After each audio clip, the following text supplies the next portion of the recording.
Hi, everybody. I'm Liz Taylor, and I'm from FAPAC. If you were here yesterday, you know that I'm the chair of that committee. And I'm excited to start this session, which is about local community. And I would like to invite our first speaker, who is Dionne Washington, to come up and tell us all about the work that she has been doing. And I'm very excited about this. We are a small but powerful session, let me tell you. And we're going to have a great conversation and learn a lot this morning. So here we go. Thank you. Thank you so much, Elizabeth. Or do you go by Liz? Liz. Thank you for having me. And good morning, everyone. How are you? I see two familiar faces. But, my name is Dionne Washington, and I'm with Project Roots Arizona. Can you see the slides? Great. I don't do this a lot, so bear with me. Good morning. On the webinar as well. I hope we're live already. Okay, great. So yes, I'm Dionne Washington. I'm the co-founder and executive director of Project Roots.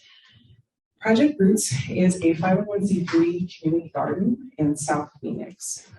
We nourish and educate our communities by promoting different healthy ways to sustain their way of living in the urban and rural areas. Our vision is to have families be able to access fresh and healthy local food in their neighborhoods. A lot of the neighborhoods that we serve are food insecure and are food deserts. And we're dedicated to feeding and educating communities, as I mentioned, that have food insecurities.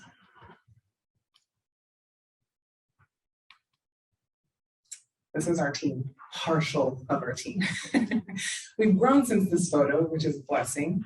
But myself is in the center. I'm one of the co-founders. To the right of me is Bridget Pettis, who is a former WNBA coach and player for the Phoenix Mercury. And to the other side of me is Jessica Diamond. She's around here somewhere at one of the breakout sessions, and she's our director of operations. And she's also the first cousin of Bridget as well. So when we started Project Roots, it was just the two of us, Bridget and I, and then Jessica was just visiting Arizona from Wichita, Kansas. She played for Wichita State University.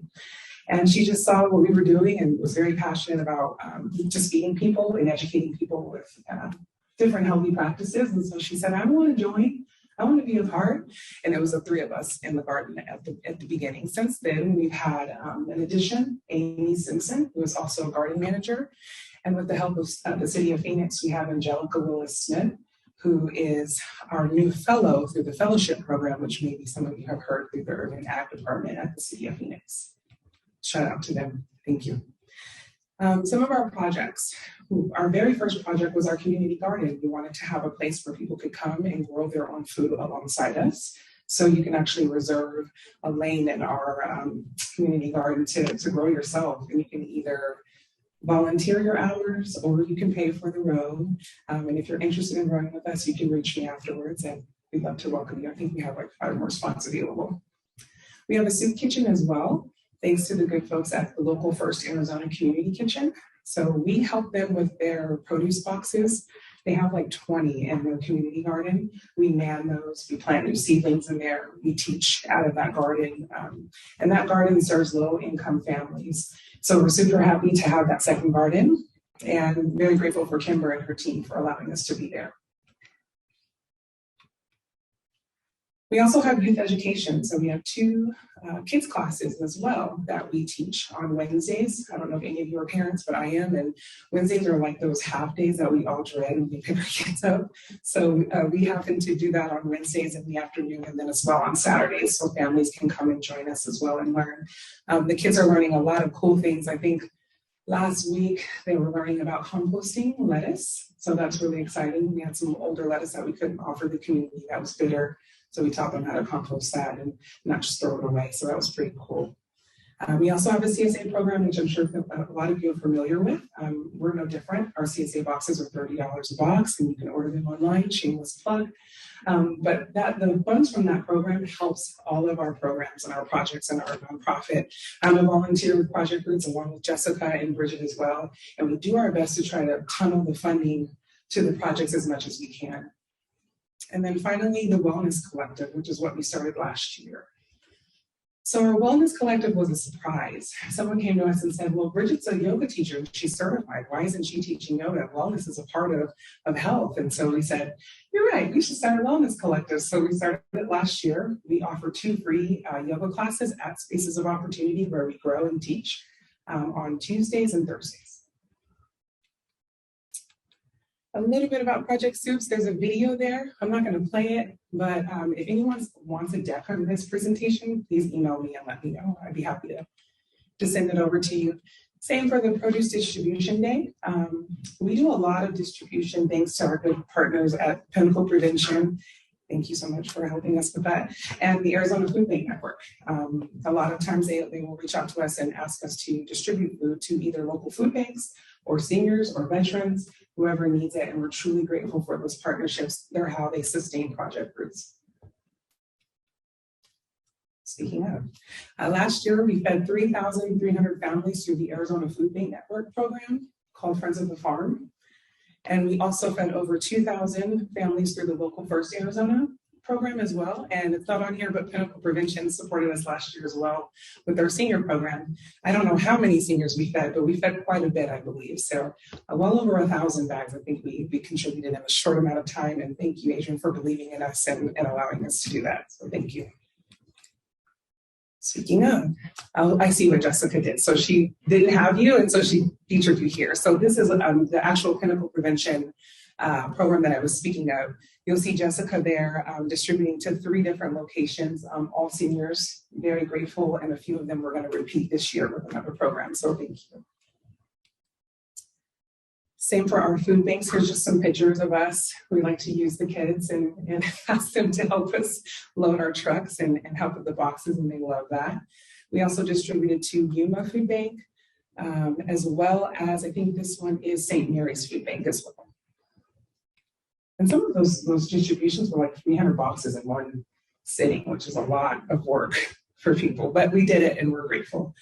Of course, there's more, and I won't get to this, but you can definitely, as I mentioned before, you can grow with us.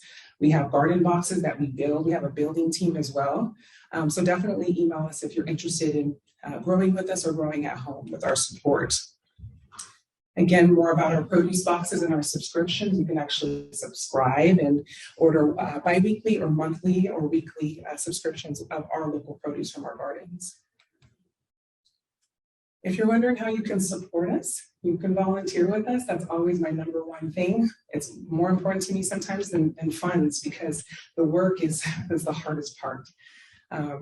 You can donate, however, so we are a 501c3 and all of your donations are tax deductible.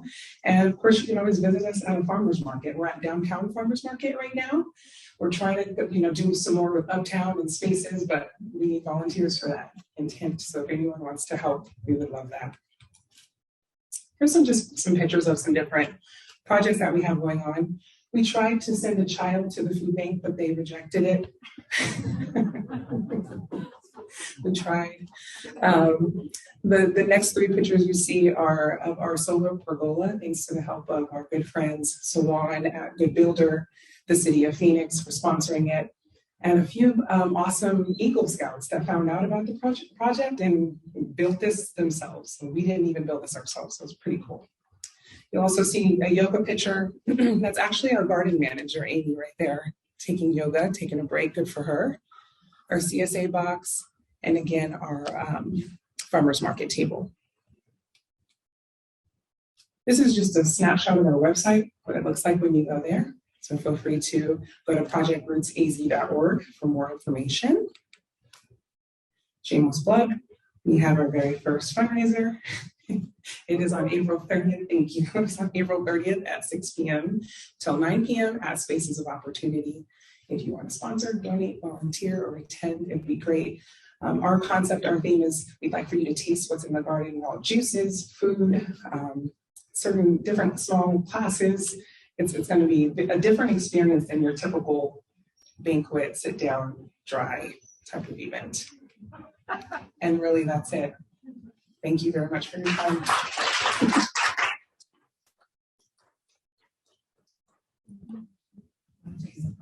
Yes. Does anyone have any questions? Yes. what did you start you on the staff? Yeah, good question.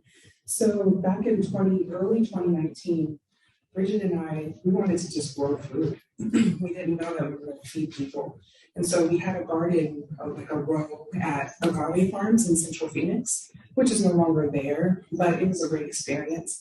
We realized that tomato plants have multiple tomatoes on each plant, and we just couldn't eat all those tomatoes. So we made soups with them, and we gave them to the homeless. And that's kind of how Project Work started. It felt good to us. It felt good to those people. They were looking for our soups every week, week in and week out. And we said we should do something, we should formalize. And that's how we started.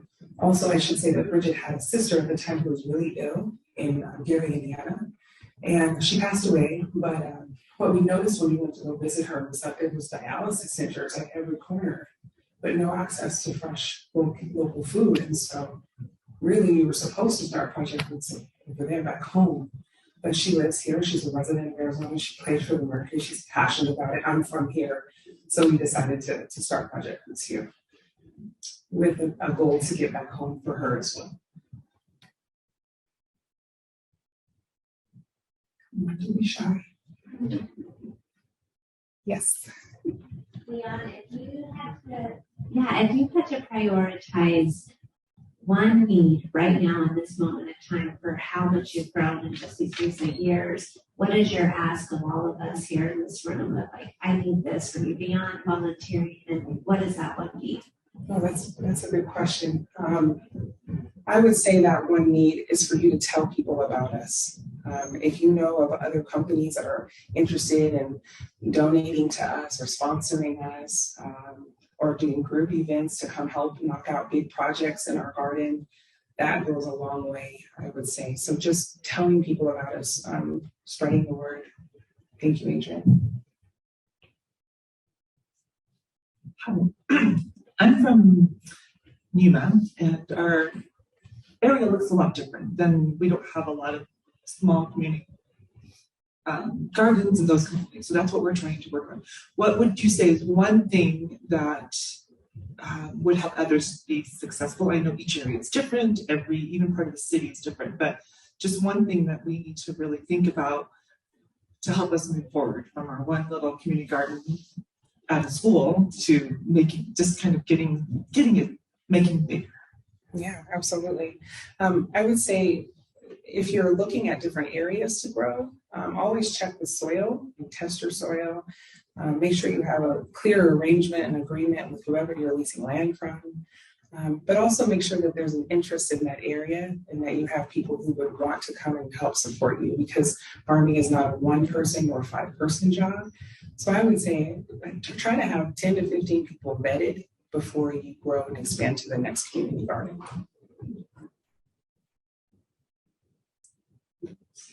I was looking at the chat. Jackie Jones says, amazing project. Thank you for the presentation. Thank you, Jackie. I appreciate you. Yes. How big is your community garden? How big is my community How garden? big is the community garden? How big is our community garden? It's a 1/2 acre. We started on a 1/4 acre. Well, we started with 2 rows, and now we're all the way up to a 1/2 acre of land at this time. And we're looking for more if anyone knows. Okay. Thank you. Gotcha. Thank you very much.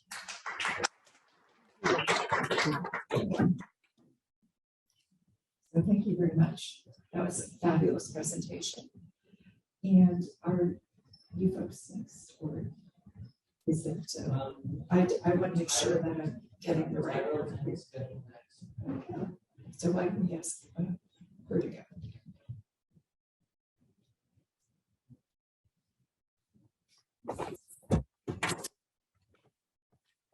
Okay, let me just make sure I understand.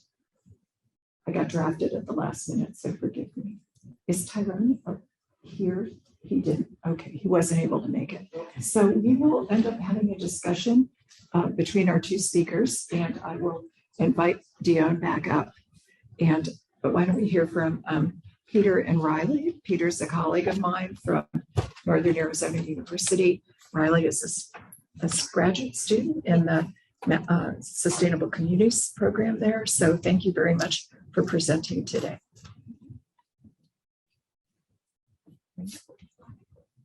Okay, well, thanks everybody for being here in the room and out there on Zoom.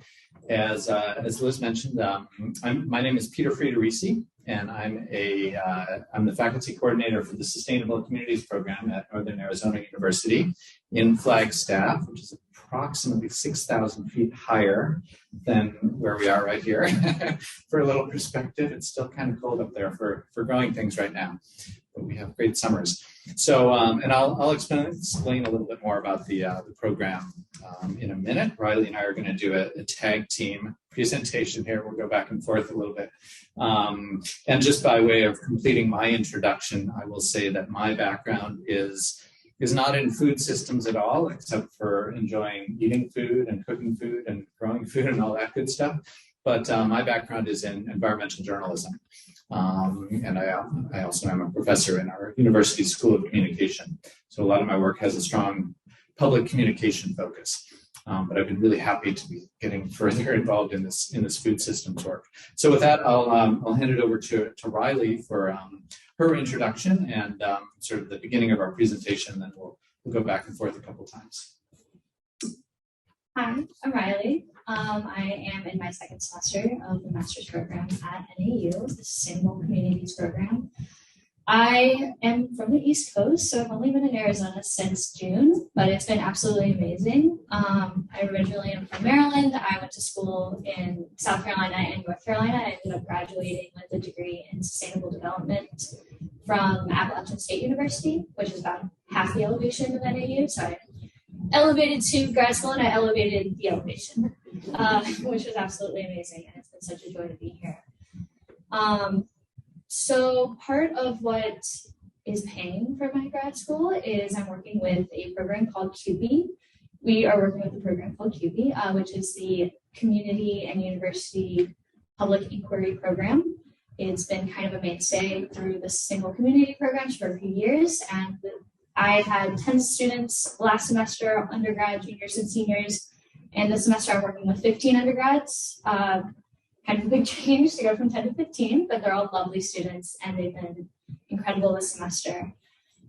And what we've been doing is we've partnered with St. Mary's Food Bank to help them get a better idea of what's going on between the distribution and what people are eating from the food boxes that they're receiving. So St. Mary's Food Bank recognizes that a lot of the food that they're putting in these food boxes isn't normal food for some of these people, and sometimes you'll get a box that has like a dozen tomatoes, and how do you make recipes with a dozen tomatoes? Sometimes it's just like a lot, and then you'll get items like my family doesn't eat a lot of vegetables, so when I'm going to these food box distributions, I'm learning about new foods that I didn't realize existed.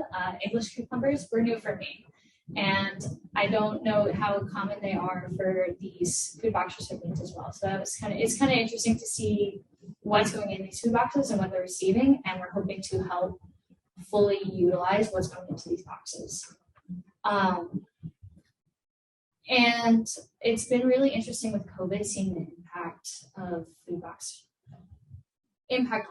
recipients. As many of the other presenters have talked about, there's been a significant increase in people seeking these food boxes, and the volunteer base, they mentioned that a lot of volunteers are going away, and part of that is because the volunteers are all very old women.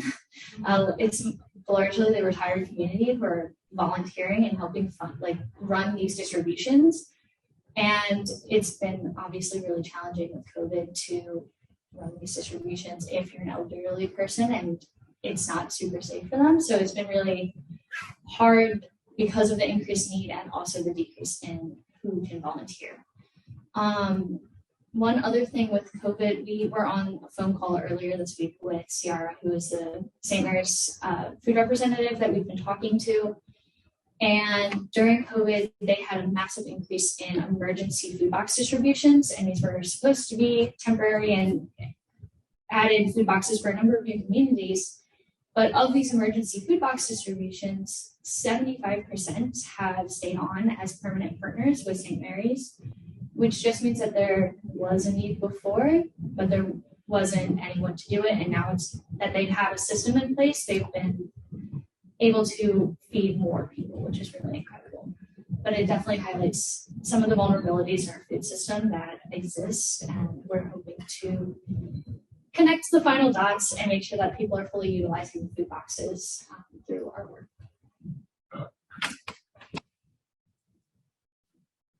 Okay, so I want to speak just for a couple minutes about the power that that we see in community university partnerships, or why is it that we're doing this work when I'm pretty new to food systems, and the program that I'm direct is not explicitly a food systems program.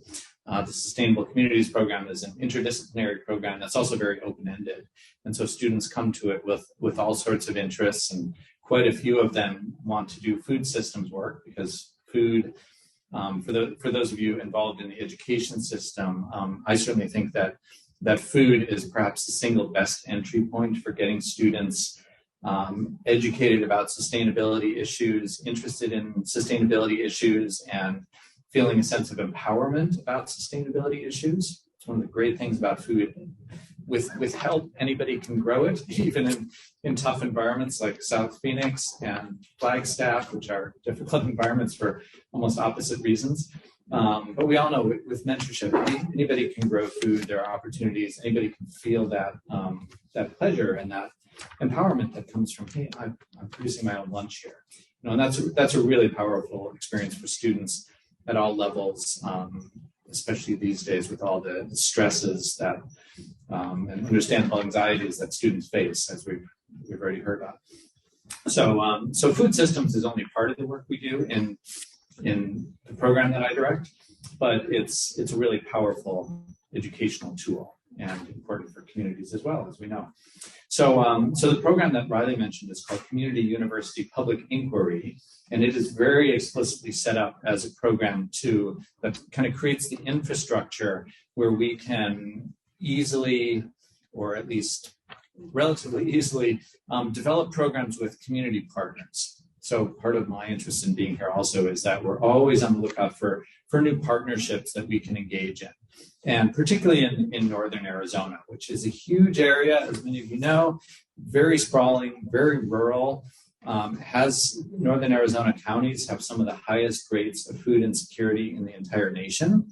And that's partly due to many areas being tribal areas with long histories of not being part of mainstream society in many ways. It's partly due to our challenging geography. It's partly due to difficult growing seasons and all sorts of other things. So huge rates of food insecurity, especially in rural areas. And that's why we've chosen to particularly work in rural areas on the project we're describing here. So the way that CUPE works is we're able to link a community partner, and in this case, St. Mary's Food Bank is our principal community partner.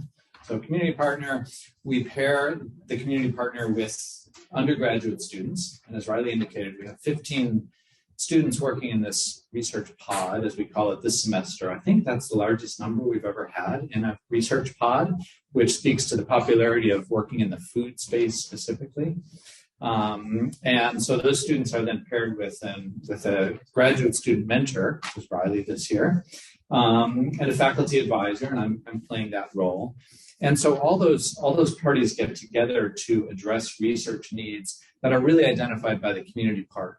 So in this case, it was St. Mary's that said, we have these needs. We're trying to figure out more about what happens to the food boxes once they're gone from the distribution sites, because they're in someone's car, they're in someone's car trunk, they're in someone's kitchen. What's happening at that point? There's not as much knowledge as we would like about what happens then.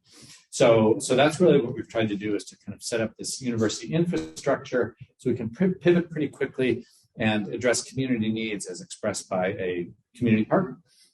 So with that, I'll hand it back to Riley so that she can talk a little bit about the specifics of the work that's been going on this past year. So I've done a lot of traveling in the past year throughout northern Arizona as a result of this research, which has been really interesting. Coming from the East Coast, it's very different out here. And so we have, in the fall, we looked at the Wapai community. We looked at Valentine, Yucca, and then what was the last one? Bodaway Gap. Bodaway Gap. That's right. The Gap. I didn't personally go on that one. That's why I don't remember the next one. But all four were very different. And what we did in the fall is we went into convenience stores in these really small towns and we looked at what was on the shelves in these convenience stores.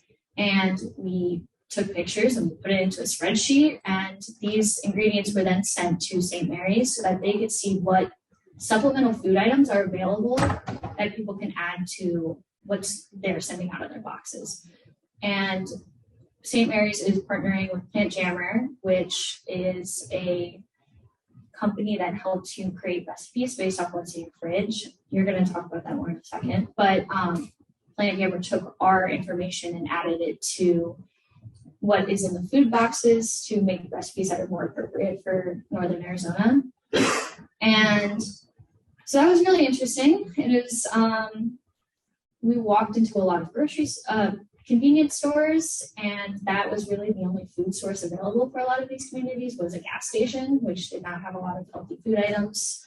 Going out to Yucca, we actually went into, there's an alien museum. If you ever go out to Yucca, it's Area 66, I believe it's called, and it looks like a giant golf ball. It's very interesting, and they actually have like milk and hot dogs inside the store and peanut butter and like chocolate sauce. I don't even know, but they had more food resources than the gas station that was also in Yucca, which was really fascinating.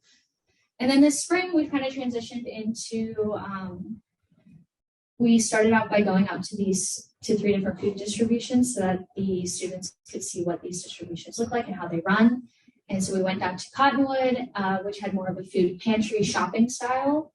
And then we went to Yucca again, and then we stayed in Flagstaff because some of our students didn't have a lot of time to travel. So we went to the Flagstaff Family Food Center. And next week, we are traveling again. And we're going out to do surveys of the food box recipients, and we're asking them questions about how certain items are useful, like which item is most useful for you in the food box. What are you utilizing the most? What item are you using the least? How much spoilage is happening with your food boxes? Because part of the issue with food boxes is that they take a while to get all the food to you. And so there's a lot of spoilage sometimes. And the distributors try to mitigate a lot of that before it goes out, but we are trying to figure out how much food in the boxes is spoiling within 24 hours of receiving it. And we're also asking questions about what is your electricity access? What is your water access? Because all of these are really critical parts to food consumption. And so I think that's kind of it. Yeah. Yeah, so that's been part of our goal, is just to develop that better knowledge base for what it's like for food bank clients and what they're doing with the food. The other part of the engagement that we've been pursuing has been this track of getting better information out into those communities. And so one of the really most exciting part of that has been that St. Mary's now has a partnership with plantjammer.com, which Riley mentioned, which is a software developer in Denmark, of all places. But they produce software or online tools that, for example, large food manufacturers use, like Berea, I think, is one. And so you can go to the Berea Pasta website. There's a Plant Jammer widget on there where you can plug in, these are the ingredients that I have available to go with the noodles. What can I make out of those? And so it's actually it's an AI tool that will develop recipes for you. And so St. Mary's now is partnering with Plant Jammer, and there will soon be a QR code going out with the food boxes so that people can use their smartphone and directly get to that Plant Jammer widget and plug in, these are the ingredients that are here this week. What can I make with those? We've also been partnering with a faculty member in our nutrition program at NAU who has access to our educational kitchen on campus. And so last semester, Jay Sutliff is the professor's name. So he had his students in one class develop recipes based on food boxes. So the students actually went to collect food boxes to see what kind of staple ingredients are in there, what kind of produce are they getting at this time of year. That was in November anyway. And so what can we make out of that?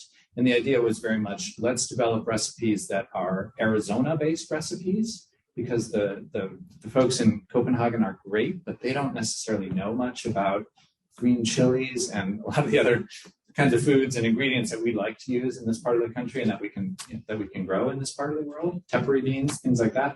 So the idea very much is to try to develop recipes that are super specific for Arizona, both in terms of the availability of ingredients and in terms of cultural, interest and connection, right? It's probably harder for us to be eating foods in Arizona that are some of the fish foods that they eat in Denmark and things like that. So those are a couple of the avenues that we're pursuing in terms of getting better information out to food bank clients, so that hopefully there's a higher rate of usage in the home. So that's the way our collaboration looks this year. We know we're going to continue doing this for another year. We're interested also in potentially experimenting in different ways to get the information out to food bank clients. Is that something that is there good recipe training to be done or cooking instruction to be done these days using TikTok videos and things like that? I don't know, because I'm too old to answer that question, but people like Riley can answer that question with some more work. So we're looking to expand that collaboration. We're going to keep going on that, and we're looking to establish other collaborations too that allow us to continue to working in this really wonderful and fertile space of getting food out to communities. So thanks, and we're happy to answer questions. Tyrone. So we have time for one question. It turns out that Tyrone has been able to join us. Great. I know he's going to give a great talk. Great. So if you want to, does anyone have a follow-up question for these guys? Thank you both. Thank you, Peter, for the work that you do. We've always been strong admirers. I think the model that you have at NAU is very unique for universities across the country. I know working for the Food Systems Network, there's such a deep need for so many of our regional coalitions and small and large organizations for data and projects. And so that doesn't always mesh well and have a shared value with university research grant opportunities that might be too small scale. And so I guess my question is how NAU has created this environment that's incentivizing this work and how it's funded to do these collaborations with partners that we know can be challenging for other universities to do, but the work and the need is so great. Yeah, that's a great question. So a couple of answers. And the first is that your question is a great reminder that I forgot to credit our main funder, but in Northern Arizona, we have the Sustainable Economic Development Initiative, which works across multiple Northern Arizona counties and kind of is partly about entrepreneurship and economic development, stuff like that. But they have a really strong interest in public health, in the broadest kind of possible definition of that term. So they've largely been funding this work for the last for the past year. So that's one answer, is that we have been able to get some outside funding from outside the university. We're always looking for more, like everybody is. Another answer is that our university currently has a major focus on community engagement, which is great. We got a new university president last summer, and he has indicated that he's really interested in community engagement work. And I'm fortunate enough to work in a part of our academic programs in sustainable communities where community engagement work is kind of deeply recognized as something that faculty are supposed to do. It's not just about getting published in academic journals, but that this other kind of community level work is really important, and it is equally important as that other kind of work that is more traditional maybe to academics. So I feel really fortunate to be in a space where that sort of confluence is happening right now. But we still are always looking for more funding sources. So anyway, I said yes. Happy to have conversations about those. Well, I think I need to thank you so we can make sure that we have enough time for Tyrone. But I would like to say that I'm very proud to serve on the advisory board to the Sustainable Communities Program. And I really honor the work that Peter and Riley have been doing. And I hope we have some time to have a little bit more of a discussion. Thank you for joining us. I'm glad you could make it. I know I thought you might be. I'm glad you found your way here. So why don't you just go ahead and introduce yourself and tell us about your project. Awesome. Yeah, Jay Tyrone Thompson when she to na generational na kay So welcome to All Relations. I am Black Streakwoods People Clan, born for African American, and I am a farmer, gardener, father in northern Arizona, near Flagstaff on the Little Colorado River. I'm the owner of Chiji Farms, which has been founded maybe 2 years ago. I've been working with diabetes prevention and healing gardens for several years in North Loop Family Farms, Bureau Farms, several farms along the river. We just planted our first pasture before we got here as part of a regenerative practice. We have got into the business of building hoop houses as a part of adaptive agriculture. It's very challenging growing in northern Arizona. We have a short growing season. The climate's different. It's not like Phoenix or other parts of the states. We have a very dry climate. Our soil is we have sand dunes. We don't have trees. The soil is very poor, so we have a lot of work that we have to do when we work with agriculture in our area. So we primarily grow a lot of the traditional crops like corn, beans, squash, melons. And for my home garden, I've built a two-story home garden that has a passive solar greenhouse that's attached to it. So we're modeling what a sustainable house looks like and sustainable living looks like. So all of our wastewater goes into feeding, our little food forests. We have a couple of hoop houses, a growing dome where we have fish, aquaponic system set up. So it's just a small model of what we could potentially do out there. We haul water. We have no running water. So there's several challenges on the nation that we all face. A lot of people don't have electricity. A lot of people don't have refrigeration. Well, how do we do this traditionally? We used to have root cellars, and we used to have more than enough food to feed people. So, for instance, in the Great Depression, we didn't feel depressed because we were already rich in a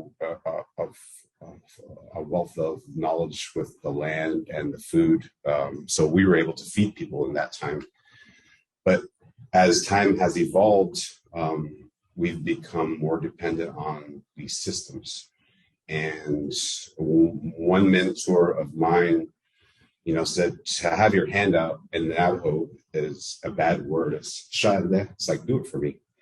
And so when I first got into farming, I was really driven by grants. And I wanted to step away from that because I didn't want to have my hand out and having somebody to tell me what to do and how to do it. When we have a better understanding of our communities and what is needed.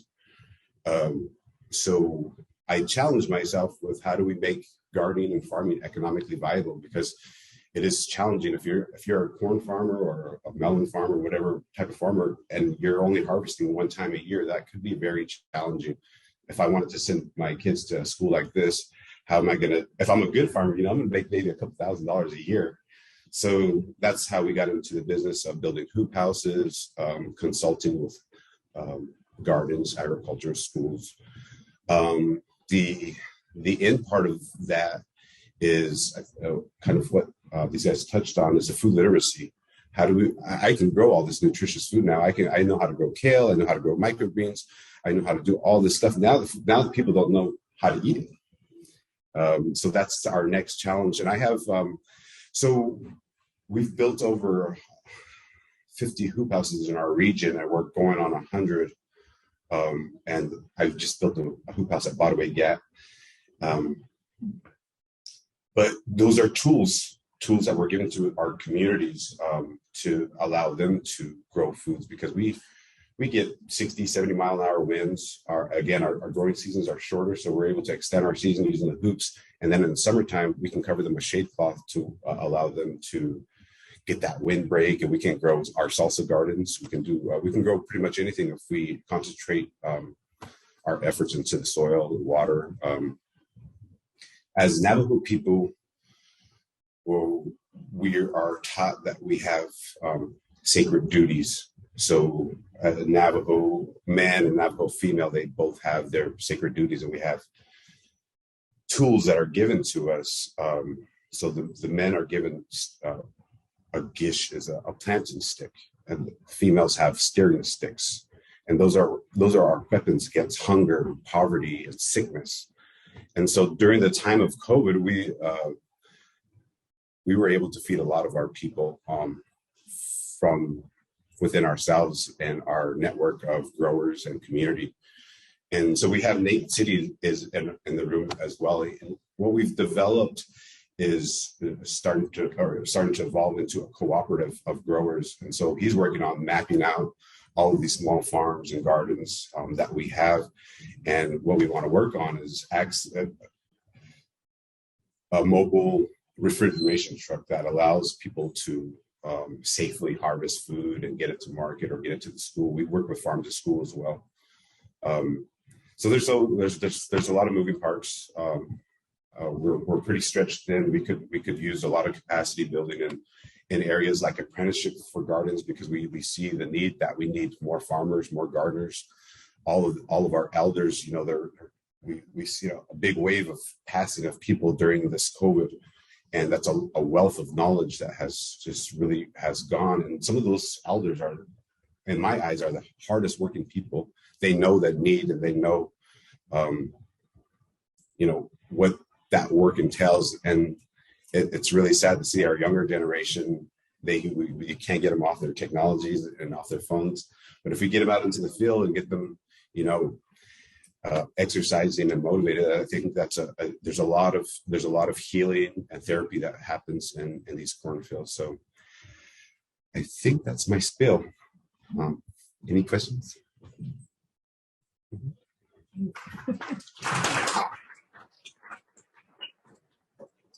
I want to ask you a question because sit down so I won't block the view. I want to ask you a question because I saw you on a Zoom call in the last year, and you touched on your 100 hoop house project. But I think it would be great if you tell us just a little bit more about it.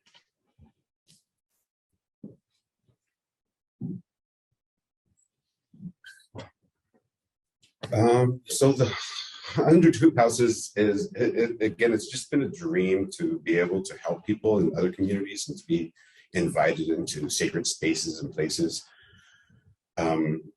During COVID in last December, we were able to employ over 20 people from Cameron to Ganado, which is maybe 200-300 mile area.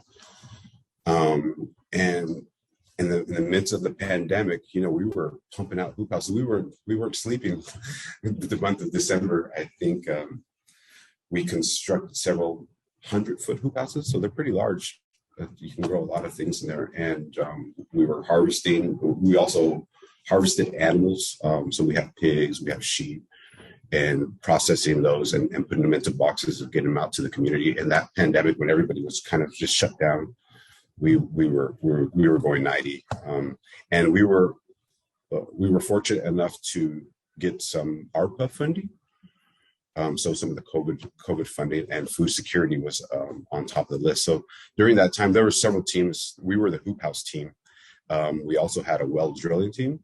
So we were able to drill 18 wells along the river to access water. Agriculture is the number one activity that we could do that shows that we're utilizing the water, because everybody in Phoenix wants the water, but the water comes through our valley ahead of time. But if they tell us if we don't use it, we lose it. So on one of our farms, we have 74 solar panels that pumps 360 gallons a minute. And I have a meter on there that shows how much water we're using. So the first year we were using over 5 million gallons of water. And that's shared with another community called Talani Lake. We pump water up the hill, and they use that as another demonstration project to move the animals around using the water. and revitalize some land, or they call it an RMU. So the hoop houses are again, they're a tool, and it's something that's still evolving, something that we're still building, working with several partners, Talanic Enterprise, Choice Humanitarian, and whoever wants to be involved. I think, again, we really want to gear toward working with some colleges and accrediting people to be certified gardeners, and because that's where it's really at for a lot of us, and that's where the need is, I think. I think I've seen. So we have some questions on the chat and some different comments, and I got kind of behind on the chat. Sorry, everybody. But Carol Palmer was saying to the previous speakers, really interesting, and thank you. And then Carol Palmer said, yay, Nate and Tyrone, excellent models of what can be done in spite of challenges. Kim Russell says, we lost so much knowledge with our elders, especially during this time of COVID. I think Kim Russell was a speaker yesterday. And then Carol Palmer asked Tyrone, what support do the new hoop house owners require to be successful and sustainable? We do our best to do what they call train the trainer, and that's something that we've kind of picked up with Partnership with Native America as well. So we do a lot of capacity building on soils, on irrigation. We do a lot of workshops on a weekly basis almost. So again, we're kind of stretched in our regions, but we do as much as possible. During the pandemic, we took to social media and started doing tutorials on how to do seedling starts or how to do a self-watering container. And that was also a big hit. So we need more young people to do some TikToks and some food literacy work for us.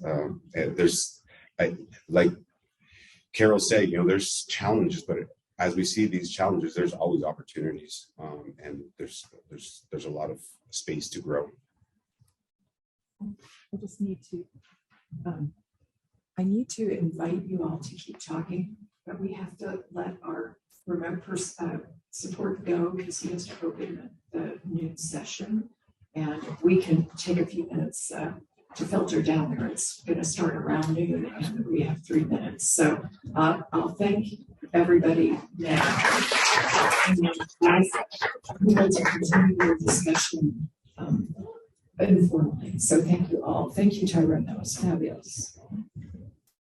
Thank you, Peter. And thank you, Dionne, very much. And Hillary.